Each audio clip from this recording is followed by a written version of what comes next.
Okay, so I think we'll get started.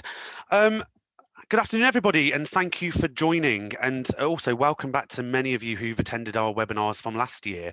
I can honestly say I didn't think that we would need to maybe run this type of webinar again after last year. However, with COVID being the gift that keeps on giving, here we are. So by way of introduction, my name's Matt Robinson. I'm the Corporate Learning Manager for Robert Half, and I've been with Robert Half for 5 years. And I'm really pleased to be joined today by our panel of Dr. Philippa Spencer, Lucy Tulloch, Lowen Mouton, and Katie Tanner. So by way of introduction, Philippa, can I pass to you? Do you want to give a quick introduction of yourself? Yeah, thank you so much. So hello, my name is Philippa Spencer. I am a chartered psychologist, speaking to you from my dining room in Bath in the southwest. So I spent many years working in the NHS, working with people affected by a range of mental health conditions. I now run my own practice and I split my time between a clinical caseload and working with organisations in the context of employee wellbeing. And I'm really pleased to be on the webinar today. Thanks, Philippa. And Lucy. Hi there, my name's Lucy Tulloch. I am a mum of a 10-year-old and an 8-year-old. I'm also the chair of governors at a primary school, which I've done for about 6 years. But also on top of all of that, I'm also an executive team and career coach. Today, I am wearing all 3 hats to help share with you my insights to my life over the last 12 months, my experiences of homeschooling my own children, working with the school, and obviously supporting working parents as well. Thanks, Lucy. And then Katie.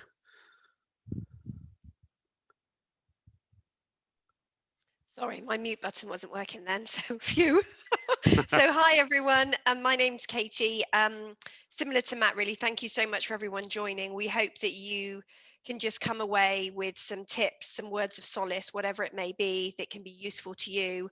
In terms of myself, similar to Lucy, I'm homeschooling 3 children, a teenager and 2 10-year-olds.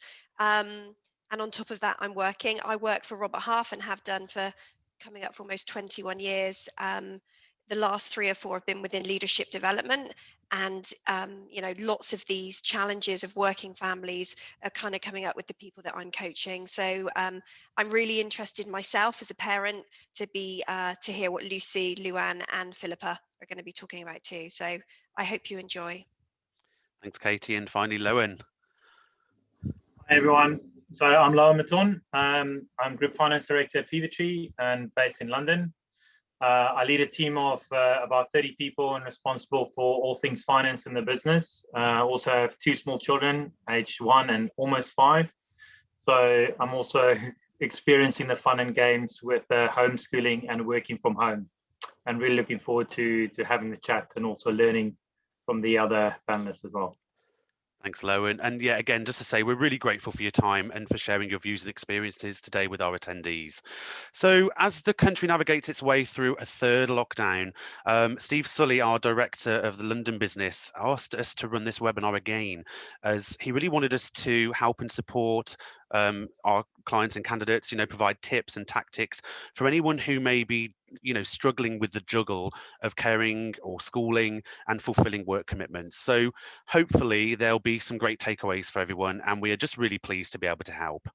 So in order for us to gauge the thoughts, the feelings of our audience today, and to also bespoke our conversation to reflect this, we'll be running a number of polls throughout the next hour.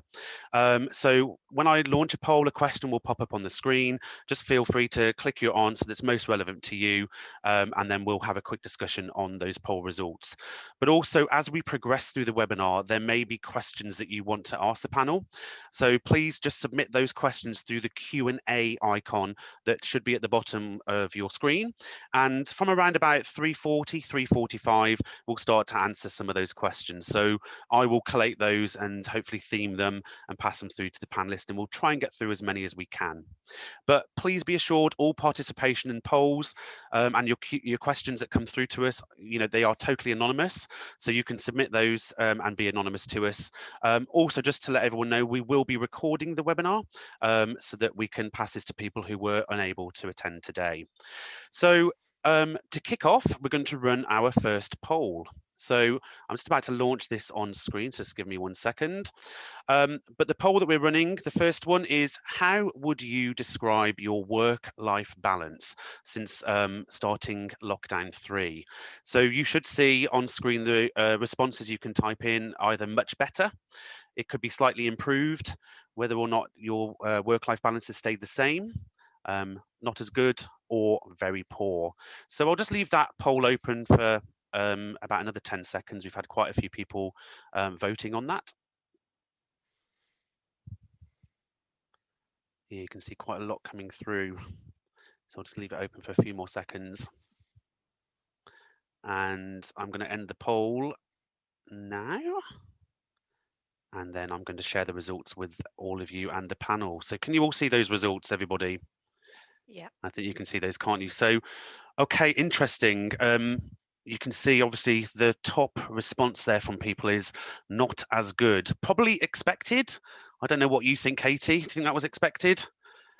Yeah, I would say so, Yeah. definitely. I think exhaustion, fatigue, here we go again. But it is encouraging to see that, you know, quite a percentage have said slightly improved. So whether that's the fact that we know what to do this time around. So in my personal case, I would say slightly improved because I feel more confident in Yeah. what's expected of me in my different roles. But yeah, I think 46 respondents saying that is probably what we would have expected, for sure. Okay, so thanks everybody for those for taking part in that poll. What I'm going to do now is move on to our first question. So question number 1 that we have is, what is different about lockdown this time, and how would your advice to others differ? So Philippa, if that's okay, can I come to you first on that? Of course, yes, it's a great question. This lockdown 3, it's different in lots of ways. I'm going to very, very briefly touch on actually what's happening in our brains that might explain why it's feeling different. So if you can bear to think back a year ago, March 2020, or a little bit less than a year ago, there was loads of uncertainty around, and there was a real sense of danger and threat. So that was our reality then. And what that did was that triggered the old part of our brain that is responsible for keeping us safe. And it triggered us to feel fear. And that's normal, and that's its job. So your brain's job is to keep you safe. So whenever we feel fear, that's because danger is about. And that was true of both adults and children. So that happened. And it was that feeling of fear that incentivized us to comply with lockdown 1. Following the rules helped us to feel safe, and it gave us more control. The other thing is that we're a social species. We are hardwired within our brain to be part of a group because we're safer when we're in a group. And what our brains do is that they nudge us to conform to group behaviour. So in lockdown 1, there was the very, very tangible sense of collective effort. So everyone wanted to comply and not be ostracised. So our brains were doing that too. And then finally, there was the novelty factor. Probably more relevant for children. If you think about a child with a new toy, that's very exciting. Well, the COVID lockdown 1 had some novelty to it. Perhaps, you know, being at home, not having to go to school. So again, that was our brains kind of engaging us with lockdown 1.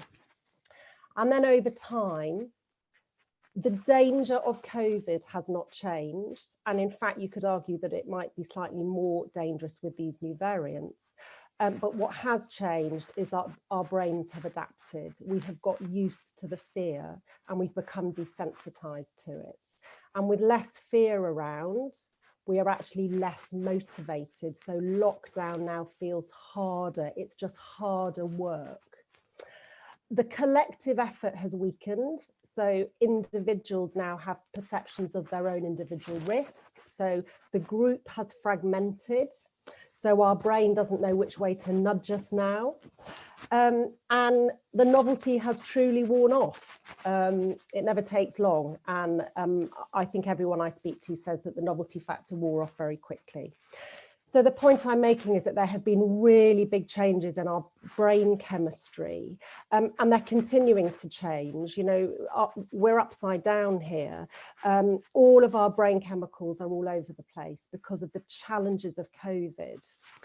So my main advice is be kind to yourselves and be kind to each other, because this is very, very hard.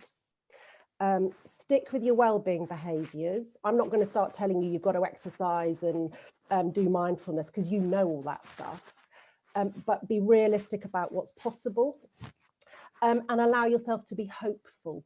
We've got vaccines, we've got treatments. In our house here, we have a daily hunt the good stuff. Everyone has to declare 3 things that have gone well that day. Some people have a hope jar. So allow yourself to feel hopeful. And I guess that would be my main advice, lockdown 3, so slightly different now. Thanks, Philippa. I really like that. The hope jar and declare the good stuff and everything. That's a really good tip. Thank you for that. Lucy, have you got anything to add? Yeah, absolutely. I couldn't agree more with Philippa. You know, I don't know how helpful it is to sort of reiterate the need to stay positive. You know, I think we all know that. I think the reality is that it is just really, really tough. And somebody posted in the Q&A box a question that I just thought I might touch on in answering this, about parental guilt right now when it feels really tough and you're trying to juggle parenting and homeschooling and your job. You know, that added sense of pressure and responsibility to be all things to all people is really difficult. But as Philippa says, you know, it's about being realistic, I think, about what is achievable, and really remembering our children are really resilient and they will need support and they will need to help, and being there to listen to them and help them talk and express how they're feeling is going to be really, really helpful. But that sense of guilt of not doing one thing well enough is an unhelpful thinking pattern. And if we can shift that to recognizing that we're doing the best that we can, that whilst they're at school, if they're going into school for a few days, they're being kept safe and they're thriving in that space, but also when they're at home, they need to feel love and they need to feel safe. And there are some really sort of small but key elements to making them feel good. And as Philippa said, we need to do a little self-care. We need to respect the fact that we are doing the best that we can do. In terms of relationships with schools, you know, the schools are doing as much as they can, but again, they are challenged by what they can do. And I think there's something about having a relationship with school as well, to share your concerns and your worries if you want more support in terms of looking after your children at home. But I think the sentiment I'm getting in my business practice is this feeling of finding the small positives, you know, looking for things in the future that we can celebrate. One of the techniques we've used at home with our children is to almost compartmentalize when we do talk about the things that are worrying us and challenging us. So for my son, who's 8, it's the morning, we talk around our worry jar, he puts his worries in the jar, and then we can put the lid on it and we can then look forward to a more positive day, rather than having to go back into those worries all the time and keeping them alive throughout the day. So that's a really useful technique that's worked for us.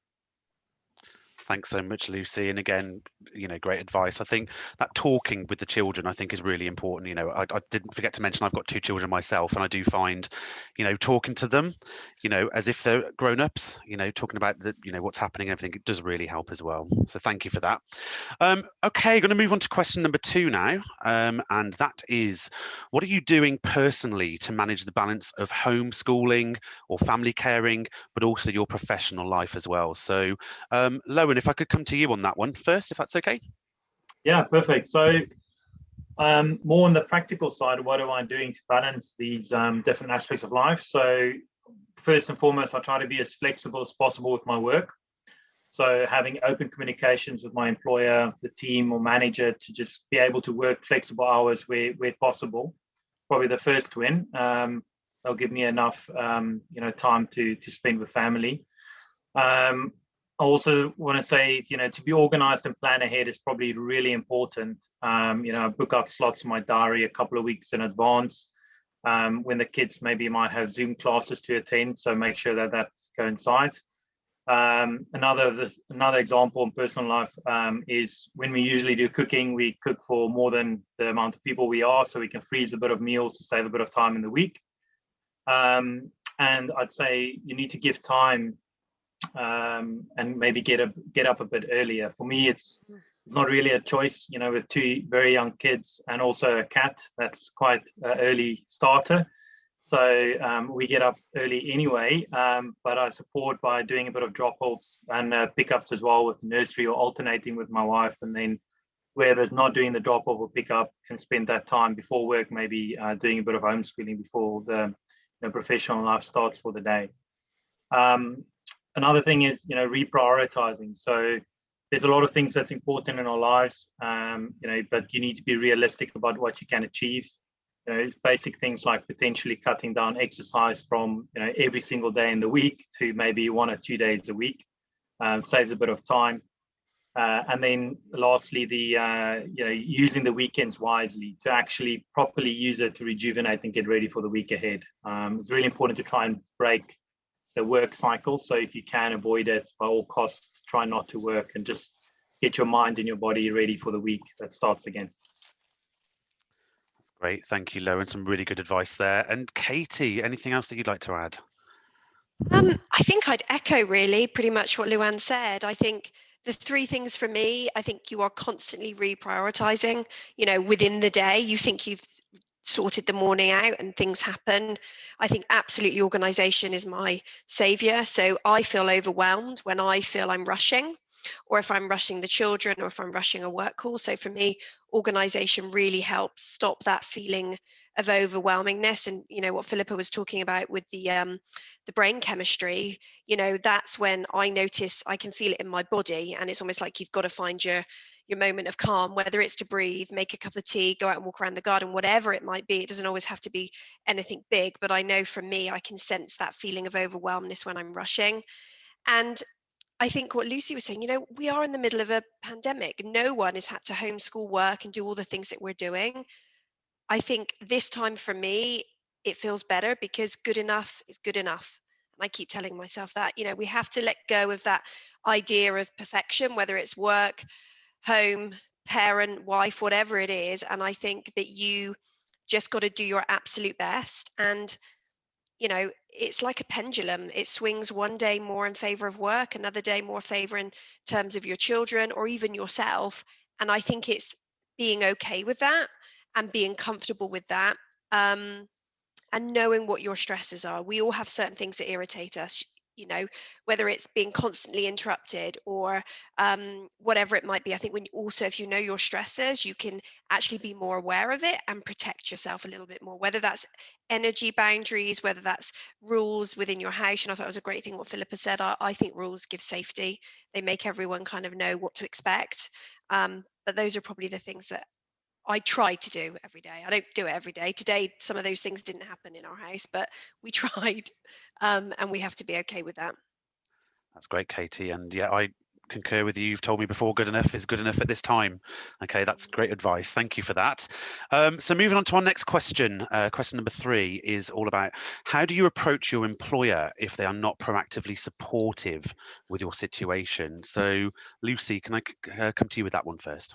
Yeah, absolutely. You know, it saddens me to think that an employer right now in the global pandemic wouldn't be, but I also recognise and appreciate that businesses have their own needs and their own worries and their own concerns.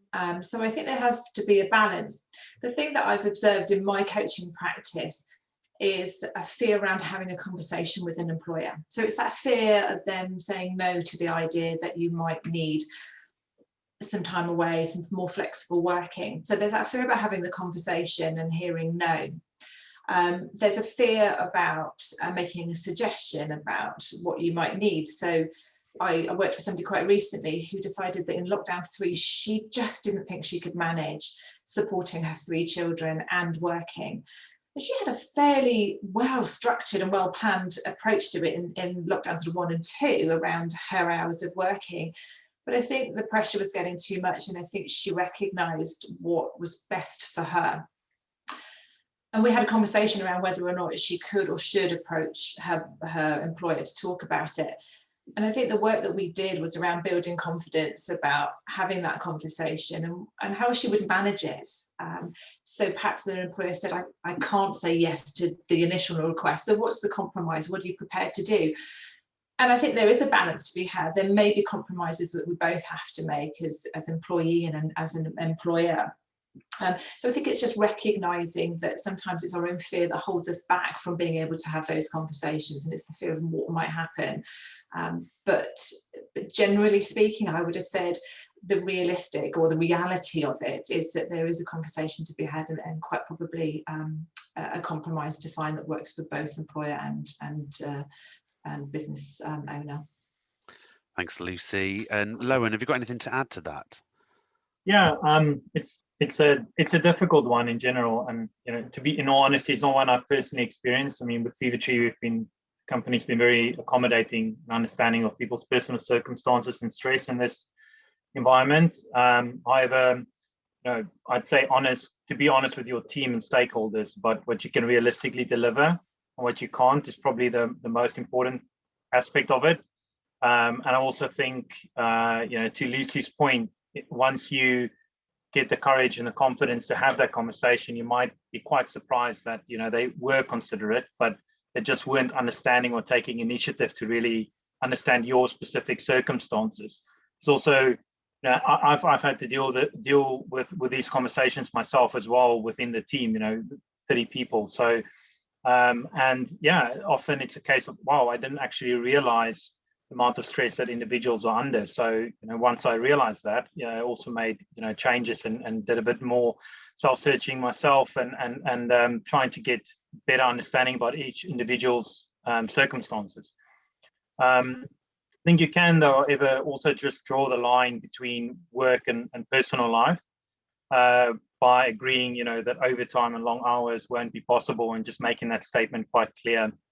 I don't think it's unreasonable to request that at all. And often in our contracts, you want to play the legal card.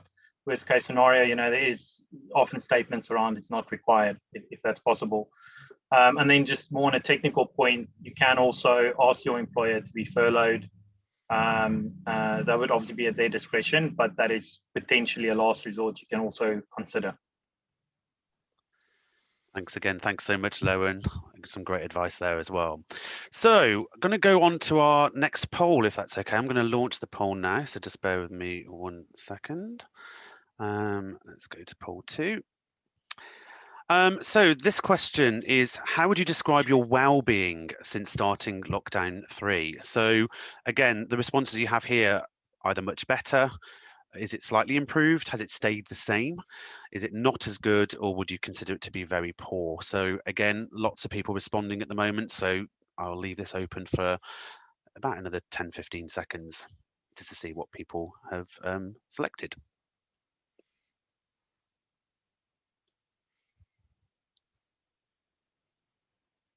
Okay. And most people have selected something now, so I'm going to now end the poll, and I'm going to share the results with the panel. So again, well-being since starting lockdown 3, okay, it's a lot higher here with not as good. Some people slightly improved, stayed the same. Philippa, if I can come to you on that, what are your thoughts on the results there? It makes me feel very sad, but it doesn't surprise me at all that we're seeing that kind of scatter, particularly that very low number on much better. I'm delighted for those people who are feeling much better. That's great to hear. But yeah, this doesn't surprise me at all. Okay, I'll just stop sharing those results. There we go. And if I can, we'll move into question 4, which is on the similar topic. Which is, the longer the pandemic lasts, what are the likely mental health challenges and what should we look out for? So again, Philippa, I'm going to come to you on that first, if that's okay. Thank you, Matt. This is $1 million question, certainly in the area I work in. We really don't know yet. I heard somebody describe COVID as the perfect storm of awfulness. And, for me, that is it's dreadful, but it's a good description. All areas of our lives have been affected, from our health to our jobs, to our finance, to education, to relationships. And the steps needed to reduce COVID infection also reduce our ability to manage our mental health. So social distancing, not being able to do the things that normally keep us well. So it really is a perfect storm. And I think we're looking at a mental health challenge beyond anything anyone who is alive on the planet and has been for a while has ever seen.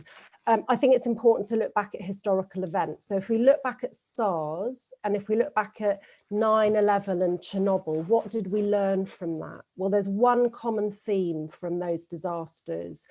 All of them had a really significant tail of mental health needs that continued long after the acute event had resolved. So what's the current thinking around COVID? What we're expecting is a very long mental health tail. We're already seeing a big spike in new diagnoses of mental health conditions, and we're also seeing exacerbations in people who were already suffering from them. So the things I'm talking about here are anxiety, depression, PTSD, complex bereavement, eating disorders, self-harm. So we're seeing all of that. This is affecting everyone from the tiniest to the oldest. So children, infants, we're seeing symptoms and even, all the way through across the age spectrum. So no one is escaping this. I think it's also important to highlight that COVID has shown us also how resilient we are. So I don't want it all to be bad news, but I think we really do need to engage with the fact that the mental health challenge, I think, is going to be enormous. What do we look for? My answer is the same as it would be any time. We look for changes. We look for changes in ourselves if we're looking at our own mental health, and we look for changes in others. What are we looking for changes in? All domains: your mood, your appetite, your sleep, your concentration, your thoughts, your behaviours, appearance, any clues at all. I think thinking about other people, now is the time to be much more proactive than we usually might be. This is about, just needing to ask questions of how people are. So be bold in doing that. There are real particular considerations for infants and children and adolescents. They present slightly differently. We probably don't have scope for that right now, but if anyone wants tips as to the sorts of things to look for in terms of mental health problems in those littler people, then perhaps we could help with that at another time. But just to be mindful that nobody is going to get away with this. In different ways, we're all going to be affected. Thanks for that, Philippa. Thanks so much. Lucy, do you have anything to add? Yeah, I was just going to build on some of the things that Philippa has said, particularly around children's behaviour, because as a parent and as a working parent, when our children play up, I think it's important to remember that children don't set out to be naughty. Then that's not what they're trying to do. Often they're trying to tell us something, and I think that's a nice place to put your mind, that your child isn't trying to ruin your day and make it more challenging than it is. What is it that they're trying to tell us? And having different strategies to help them talk, I think, is one useful way of doing it. And I can share with you, Matt, afterwards, a diagram called a blob tree, and it's an A4 drawing. I think you can get it online. I think there's a free version that you can get. You can download it, and it's a tree with lots of blob-shaped people. So they've got no features, but they're doing lots of different things in and around this big tree.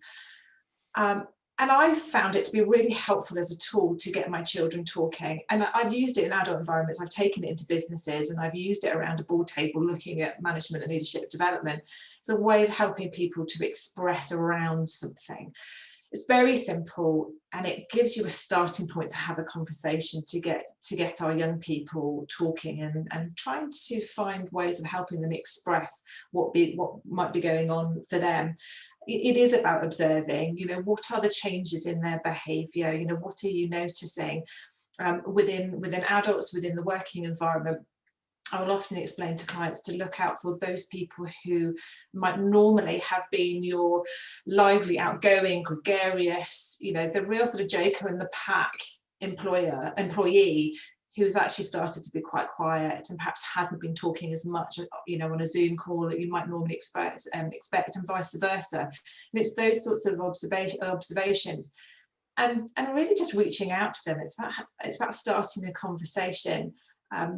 I worked on a project for a huge global business a couple of years ago, and their whole program was about noticing if the person next to you is not okay, and having the tools and techniques just to be able to start a conversation.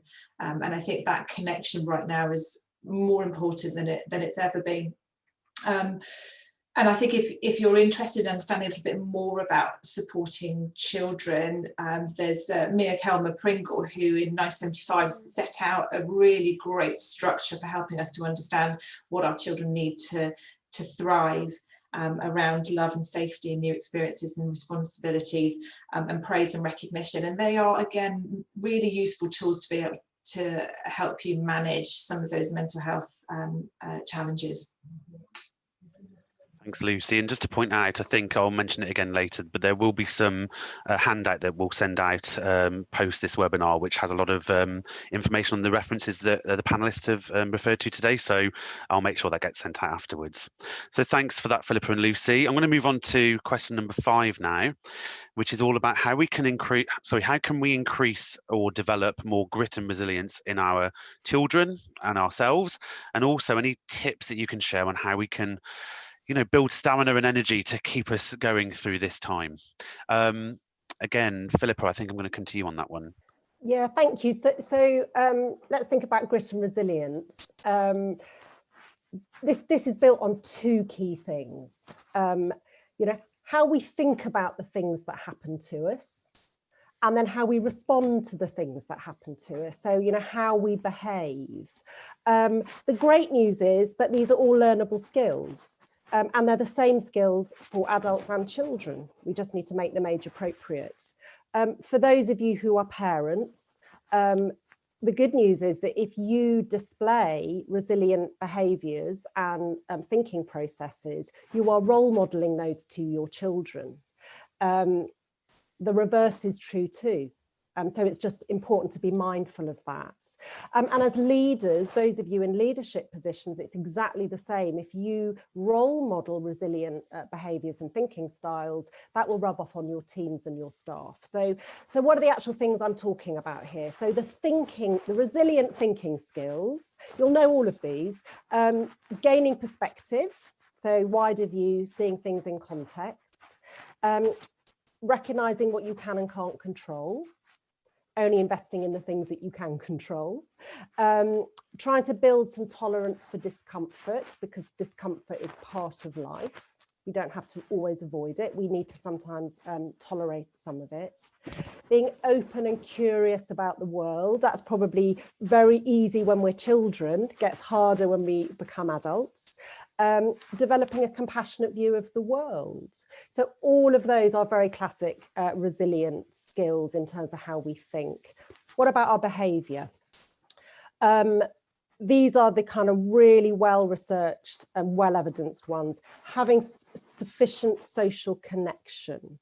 Doesn't have to be a lot if you're more introverted, but feeling there are people there. Having a positive interpersonal communications and encounters, good quality, exercise enough, sleep well, celebrate your achievements, develop gratitude. That's back to kind of the hope jar and hunt the good stuff. Learn to be mindful and present, so noticing the small stuff. So those are your resilient behaviours. You do those, you will be building resilience, and we can apply those all to children as well. Just a few comments on stamina. We all have a circadian rhythm. All of us will have a slightly different circadian rhythm, but generally we have times in the day where we know that we've got slightly more energy and times in the day where we struggle to stay awake. If you're able at the moment to really flex your work schedule, so you're doing your detailed work at times in the day that you've got the most energy, you're basically making the most of your circadian rhythm. Try to take breaks through the day. Most people can only concentrate for 90 minutes. If you just keep ploughing on, the quality of your work will be poor.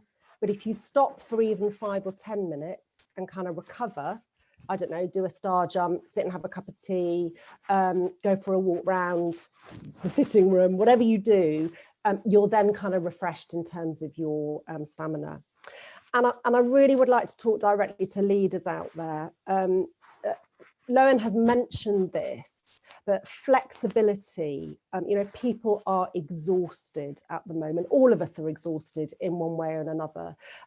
If you're able to be flexible with your staff, with your schedules, then you'll really, really be helping people in terms of stamina. So I really encourage that. Thanks, Philippa. And Lowen, if you'd like to just have your comments on that, please. Yeah, sure. A couple of good points that Philippa raised. Firstly, I just want to echo what you said about the children that learn from how you react and you building your resilience. Think about young children like mine. I try to be. She's not even 5 yet, but I try to be open and transparent with them as well. Just make her understand the situation, and I'm not trying to sugarcoat it. But she's quite She understands quite well about the situation we're in, but she also really knows that it's temporary. And I think that's really important. If the kids know that it's not permanent, they've got something to look forward to, it will pass, it will get better, she will have school again, she will see her friends and grandparents and family again. That really resonates with her. And I can see how she's constantly talking about, when COVID's finished, we will do this, we will do that. So it gives him something to look forward to. The other good point was about the rhythm. I had quite a long chat with the team about this actually a couple of weeks ago as we entered the new year. And a lot of the time you might not feel that it's necessary to get up from your seat and do a bit of exercise and just get that stamina back. But it is important you stick to it, even if it's just for a few minutes, just to get a bit of energy back in your day. I'm not talking about, go for a half marathon sprint around the park. It's just, even if it's just 10 minutes, just to get up, get going, move around. With my children, I always try to do a fun activity as well with them over the weekends, so they can just have something to look forward to. And that's normally, in the week, I often get comments around, Daddy, we'll do this over the weekend. So it helps them, again, look forward to something in the weekend. On the personal side, I do make sure I carve out bit of time for myself in the day, as my wife as well. Often that's quite difficult, but again, I think it's quite necessary, even if it's just half an hour. I keep thinking about that situation when you're in the airplane and they're about to announce the safety procedures and you buckle your seatbelt, and they always tell you that you need to put the oxygen mask on yourself first before you can help fellow passengers. That's really important. It's important to look after yourself first before you can actually help others. And then, lastly, I also found myself, especially with the previous lockdown, spending a lot of time on the news and reading a lot about a lot of different opinions on COVID and many doomsday messages as well. That really puts you in a negative state. I'm not trying to downplay the severe impact COVID has. It is obviously quite severe, but I think you just need to be mindful not to try and put your mind in this constant negative space, and try and avoid that where you can. I find it quite useful as well. That's great. Thanks, Lowen. Thanks for that. Some great advice there. So I'm going to move on now to our final poll, which is poll number 3. Just bear with me while I find that one for us. I'm going to launch that poll. So how would you describe the overall well-being? This time it's of your family, okay, since starting lockdown 3. So again, is it much better? Is it slightly improved? Has it stayed the same? Is it not as good, or is it very poor? So again, I'll just leave that open while we have people selecting their options. Again, a lot of people voting here. I'll give it another couple of seconds. I'm going to end the poll now. And just going to share the results with the panel. Again, I don't think we'll be surprised by this. Obviously, the well-being on ourselves, now we're looking at the well-being of our family. Again, not as good being the highest one that was selected. Again, are we surprised by this, Philippa? No, really not surprised at all. Not surprised. There's a lot of pressure on families, so not surprised. Okay, thank you for that. I'm going to stop sharing those results, and I'm now going to move on to our next question. So question number 6, how are you keeping yourself and your team and your personal goals alive? I'm going to come to Lucy on that one. Thank you, Matt. So yeah, this is interesting, isn't it? When we're struggling to get the motivation and the drive to keep going towards goals. So those could be your professional goals, they could be your personal goals in terms of fitness and well-being, things that you might normally have felt quite motivated to do. I think there's something about being realistic. And I think it's been mentioned a few times already this afternoon that this situation is so unusual. I think we just have to be kind to ourselves about what is realistically achievable. If that means changing your goals, then change your goals. It's nothing more demoralizing than trying to work towards something that's just not achievable. So keeping them realistic and achievable, I think many people will be familiar with the acronym around SMART, so specific, measurable, achievable, realistic and time bound. So I think there is something about going back and revisiting them. They may need to be shifted to make them more purposeful and meaningful in the context of the situation that we find ourselves in now. So don't beat ourselves up about it. Let's just find something else that we find motivational and keeps us driving and motivated towards achieving things. And I think it's the same for children. I've seen on the chat a number of questions about, keeping children engaged. It's really difficult. I think one of the questions was around a 4-year-old. I mean, they're so little, they're so young. I think my advice, and I think if I was to put my governor's hat on and speaking sort of on behalf of a school, I think the most important thing is that those children are happy. I think there's nothing worse than hammering away at this goal to complete some kind of exercise. I think it is about making it fun, short bursts, keeping them engaged for a shorter period of time, and then not laying any guilt on if that piece of work or that exercise you do with them is only sort of 20 minutes long. I think it's about being practical and realistic. I think that's the sort of goals in a nutshell. Be realistic, be prepared to change them, make sure they're engaging, and apply the same to your children. Thanks, Lucy. That was excellent. And Lowen, anything else to add to that? Yeah, very similar to Lucy, actually.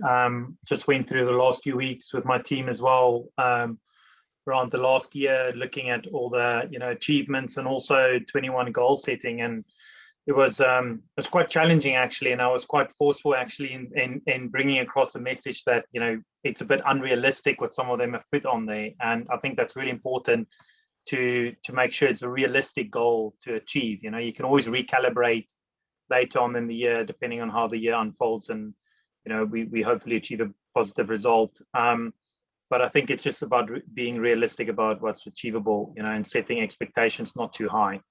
On a personal level, probably similar story, really. Try not to make too concrete goals or plans really that's date dependent in 2021.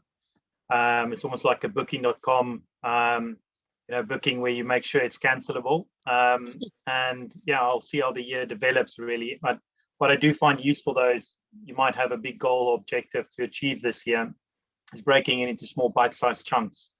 And it also gives a good feel good factor, when you achieve those, and it's just a bit more realistic. Thanks, Lowen. Again, some great tips. I'll go back to what Katie was saying earlier for myself. It's like good enough is good enough at this time. We can revisit this maybe in 3 months' time to look at my personal goals and everything, but good enough is good enough as well. So, yeah, thank you for those. And our final question before we move on to our Q&A, because we do have quite a few questions that have come through. So, what does the future look like for you? What will you now do differently? And what will you want to go back to? And I'm going to sort of open that to all of you. So Katie, I don't know if you'd like to start on that one.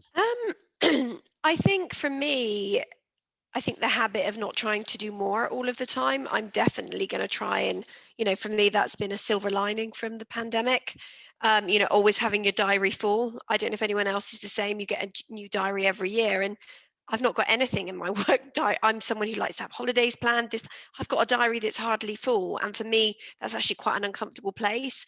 But on the same side, it has made me focus more on the present. I think Philippa spoke about gratefulness, the hope jar.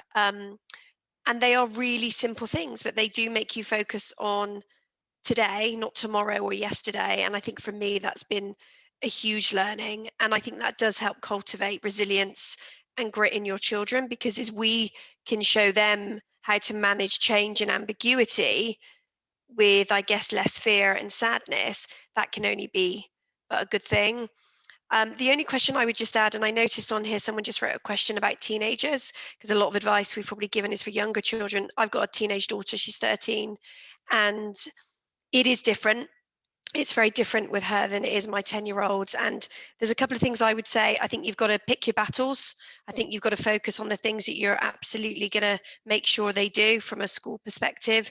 It is so soul destroying seeing them on their screens with their friends every day. You know, they've got their phones, they're so desperate to communicate. And I definitely have noticed there's less interest this time around from her.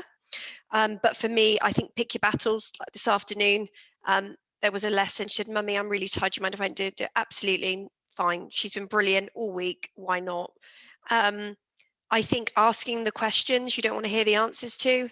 I think, again, I don't know if it was Philippa or Lucy, but being bold about those questions and asking them when you get the right moment, whether you're walking with them, whether it's whilst you're making supper together, it could be really simple things, but being bold and really asking maybe some of the questions you don't want to hear the answers to about how they really are feeling. I think reach out to your school. I think Lucy mentioned that again. Do reach out to your school. They are there. They will speak to them individually, whether it's a pastoral call. There's so much knowledge and resources out there to help you. Don't feel alone on that would be. And I think just spend time with them in which any way they will let you spend time with them. You know, my daughter's an avid fan of TikTok. So if it's, you know, finding the new TikTok dance and having to watch it or try and do it, whatever it might be, I think taking those moments with them. But I think it is different. You're absolutely right. But I think they've got to dictate the pace rather than us. And that's really hard if you are a working parent, because you're probably working to a timetable. You're typically probably a type A personality, but I think they've got to dictate the pace. Whereas with younger children, you are more in control, you know? So I hope that answered the question about just teenagers. Sorry, Matt, that was a Yeah. bit long. No, that's okay, Katie, because obviously that was one of the questions that has answered. Hopefully it has answered for the person who asked that as well. So thank you. I'm going to come to Lucy next. I think that one of the things I thought might be useful to share, because it's something that we've become really aware of, is, you know, what are our drivers? What are the things that are sort of like the motivators behind what we do? And the thing that I've started to realise, that I have a hurry up driver. So when I'm trying to help the kids with their homeschool and they are painfully slow, I mean, it drives me crackers, because I just think, oh, I need to be able to get on. I want to get this piece done. Then they can do a bit on their own. Then I can get back to work. So I think knowing what your drivers are, so that you know what's going to push your buttons, is something that is going to be really helpful for me to be more aware of, perhaps include a bit more in my coaching practice. And those are sort of hurry up drivers, so they sort of need to keep going all the time, because actually right now that's really hard. It's not sustainable. It's not realistic either. Perfectionism, so that sort of overwhelming feeling of it's just got to be right, and actually you don't have the capacity for things to kind of feel like they're not working. And again, that's just not helpful. It's just not realistic. So being able to recognize it in yourself, give it a name so that you feel that you're a little bit more in control of it. And again, it's about being kind to yourself about what is really achievable. People pleasing. So I think this comes up. I hear it sort of within a school context, where parents want their children to get on with their homework and get their work done because they think it's going to make the teacher happy. And if their child doesn't do it, there's this, oh gosh, my child hasn't, you know, completed all their homeschool. I mean, my experience of working within a school environment is that actually there are things they would love to see to be able to keep an eye on progress, but actually they are more interested in the well-being of that child or those children, and to be able to support you in achieving it. So, you know, if you are a natural people pleaser, just like being really conscious of how that might be showing up in how you're managing every day. Being strong might be another driver you have, like you just can't allow the cracks to show. And again, I think right now we have to really accept that we've all got lots of cracks. We are human, and, you know, this is not an easy time. And again, I guess the last one might be sort of a try hard and got to do more, got to do more. And we've already touched on it. We're all exhausted. We're all, really fatigued. If you've got a try harder driver, recognizing it and finding mechanisms to just slow it down, because it is time to try and get a balance with all of these things. So for me, I was sort of drawn to those as a way of recognizing what I might need to do to help myself going forward, but also recognizing where it's had a negative impact in the past. Thanks, Lucy. And then I'm just going to pass to Lowen before we move on to the Q&A, because I'm mindful of time, if that's okay, Lowen. Just hand it to you. I'll keep it short. I guess the first part, what have I learned over the last 12 months is probably how important the work-life balance really is. And to Katie's point as well, how resilient we can actually be. And Lucy also mentioned something valuable now as well, which is knowing yourself and which buttons to push or not to push. I've definitely learned to be a lot more patient the last 12 months than I've ever been before. Looking forward, I think I'm quite excited actually, because I think COVID, as obviously majority of the impact's been quite negative, but one of the positive impacts, if we can say that, has been kind of nudge it's given towards a digital evolution. So that impacts many different facets of life, obviously professionally a lot, but also I think there'll be lots of good things coming out of it over the next 12 months that might help rebalance your professional and work life as well, and be able to save time, really be more efficient, so you can spend more time with the family and personal. So I'm quite looking forward to that though. Yeah. Thanks, Lowen. Thank you very much. Okay, so I'm going to move on to our Q&A, because like I said, we've had quite a number of different questions that people have sent through. So I'm going to try and identify this. We've had a couple actually, and I'd quite like to know about this one as well. Mobile phones, games, online gaming, etc. A lot of our children are, playing on their tablets, etc. And, aggression after playing the games can be quite high. So even though we're trying to regulate game time and controls, we still find that there's aggression. Is there anything that we can do there to sort of take that away, apart from just saying no tablet time, no game time?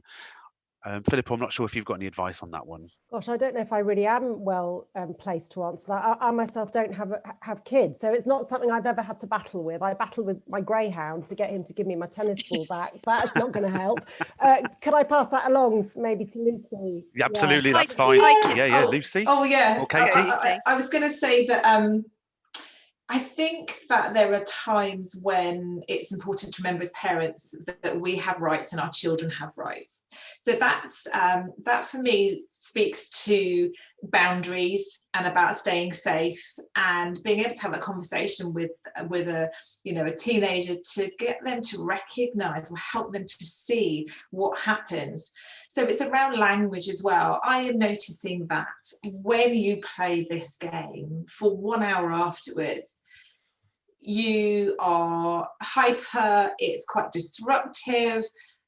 But I noticed that when you are having time with the telly, or you only do it for half the period, it's a bit more manageable. And it's about having a positive use of language to help them see that there's a correlation.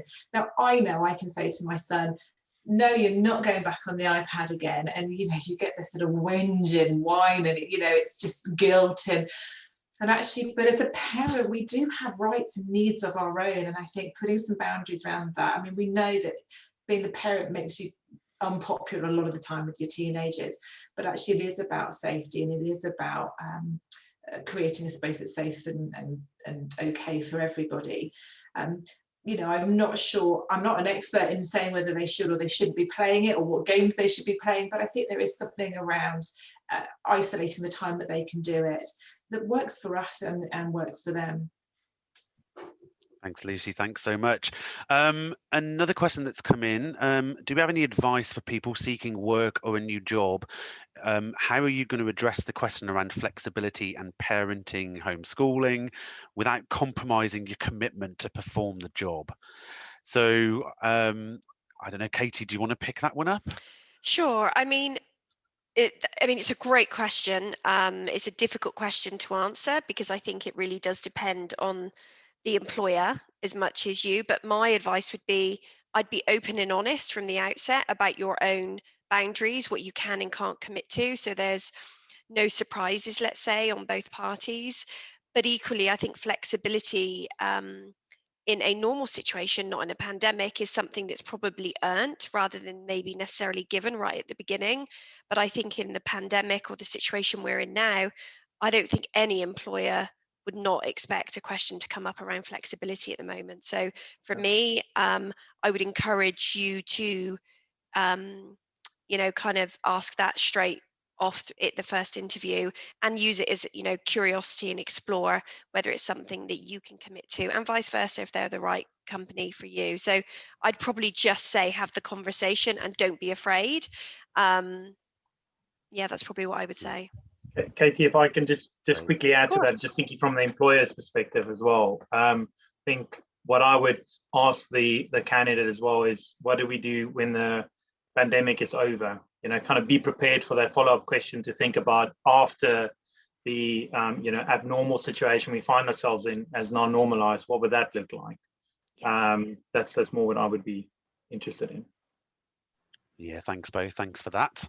I think we've got time for one more question. So does anybody on the panel have any ideas about what leaders or businesses should be doing proactively to make people feel more at ease, especially those who are struggling to balance life and work, but especially possibly the people who don't bubble things up?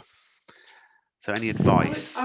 I was going to sort of talk a little bit to sort of emotional intelligence and empathy in leadership.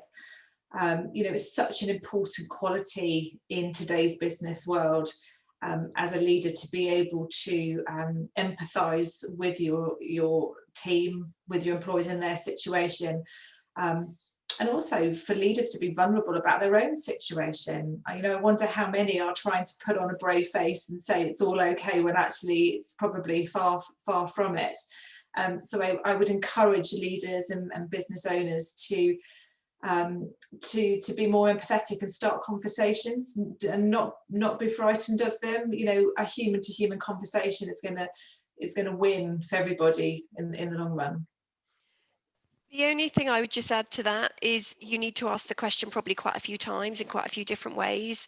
If you've got someone who you work with who maybe is more of an introvert or may struggle showing some vulnerability, I'd almost think of it like, I don't know, peeling back an onion. You might just need to come at it a few different ways, a few different times. And even if they don't ever tell you for whatever reason, you're reinforcing that they matter to you, that they belong, and that they are safe with you to actually tell them how they're feeling. So for me, I would don't shy away. When you say to someone, how you doing? They go, oh, okay. And you go straight on to the next conversation. Just maybe probe a little bit deeper. Yeah, I think you're absolutely right, Katie. I think it's the balance, isn't there, between taking it at face value, it's about observing changes in behaviour and trying different methods and approaches. And I think Luann said earlier, you've got to protect yourself as a leader as well, because if you're doing that every single call, you're exhausted by the end of the day because you've taken on everyone else's. So I think you've got to pick your moments when you've got the energy, the stamina, the grit, you're having a good day, your hope jar's full up, you're full of joys of life rather than woe, but also be mindful that you have to protect your own energy as well. Yeah, thanks both. Thanks for that. We are on the hour, so what I'm going to say is thank you everybody for obviously joining today. And there were some questions that have been posted we haven't got round to answering. So what I'll do is try and collate those and get some responses sent round with our follow-up to the webinar today. So again, thank you for joining. A massive thank you to Philippa, Lucy, Katie and Loan for your time today. I think it was brilliant content and really useful tips for everybody. Again, just to confirm, part of our follow-up, we will be including a handout which does provide a number of well-being mental health resources to help and support you through this time. I know I've taken an A4 page of notes here about things from all of the tips that you've mentioned. Again, the hope jar, hunt the good stuff, seeing the positives and everything, and just helping ourselves. I think that's a really good thing. But like I said, there's so many to take away. Thank you all for your attendance, and like I said, I will send a follow-up to everybody with a copy of the recording for everybody to view this as well. So thank you for your time today, and yeah, have a good rest of your day. And just very, very quickly, Matt, it'd be remiss of me not to say a huge, huge thank you to yourself for pulling all of this together. I think you actually shared with us before we kicked off today that, well, 12 months ago, the pair of us didn't really know what a webinar was, and now you've gone on and presented 157. I think it's your 157 today, yeah. Across our entire international zone. So huge, huge thank you to you. Massive thank you to our very own Katie as well. I think when we presented this back in the summer, this was very much an alien concept of like working from home and homeschooling and whatnot. But I think the content that you've pulled together has been absolutely fantastic and so many takeaways for us. And then to our very, very special panelists, I mean, Philippa, as a chartered psychologist, I'm sure you're very much in demand at the minute with kind of mental health very much on the agenda. So thank you ever so much for spending the time. Lucy, with the breadth of your skills across kind of career coaching, teen coaching and child coaching, you really are the kind of COVID Swiss Army knife. So I know how busy you are as well. So thank you ever so much. And then Lowen, one of my own clients there, Group FD for one of the fastest and most exciting and the only brand to have with your G&T tonight. I think some of your insight on how you've managed the 5-year-old and 1-year-old whilst maintaining the growth of that business has been superb. So thank you ever so much, and thank you to everyone that tuned in, and stay kind of posted on the very next webinar that we'll get out to you very, very soon. But yeah, thanks everyone, and enjoy the rest of your day. Thanks, Steve. Thanks everyone. Goodbye. Bye everyone.